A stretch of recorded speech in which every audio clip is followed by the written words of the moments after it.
Pinangunahan ni Pangulong Noynoy Aquino ang paggunita sa ika-116 na anibersaryo ng kalayaan ng Pilipinas sa Naga City.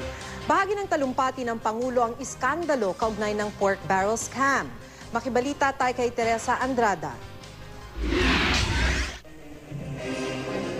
Napapanahon raw na alalahanin ang nangyari sa 15 martir na Bicolano sa ilalim ng mga Espanyol ayon kay Pangulong Aquino.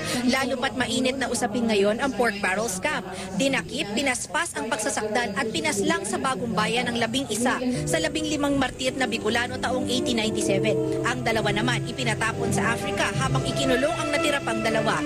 Pero di raw kaya ng ginawa ng mga Espanyol sa 15 martir ang mga personalidad na sinampahan ng kaso ng ombudsman sa Sandigan Bayan kaugnay sa pork barrel scam dumaan sa tamang proseso. Kung tutuusin, pwede naman daw madaliin ang administrasyon ng pagsasampa ng kaso kung nais lang nilang masira ang pangalan ng mga personalidad na ito. Pero hindi daw nila ito ginawa. Idinaan natin sa tamang sistema ang pagpapalabas ng katotohanan. At pagkatapos, tayo pa ngayon ang sinasabihan na namumulitika. Kayo na hong bahalang magpasa kung sino ang papanigan nyo sa usaping ito.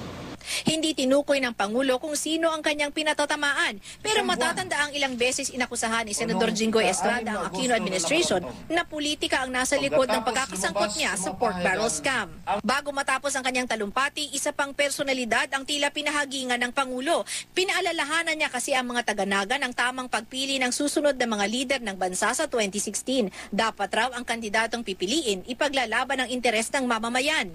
Hindi natin kailangan na magaling bumigkas ng script, mahusay sumayaw, o kaya magaling kumanta. Naantala ang pagtatalumpati ng Pangulo kanina. Ilang individual kasi ang naglabas ng streamer at nagsisigaw ng walang pagbabago sa Administrasyong Aquino. Ilang segundong napahinto ang Pangulo pero maya-maya ay pinagpatuloy na rin ang pagtatalumpati. Agad namang dinakip ng mga pulis ang mga nag-ingay na individual. Teresa Andrada, GMA News.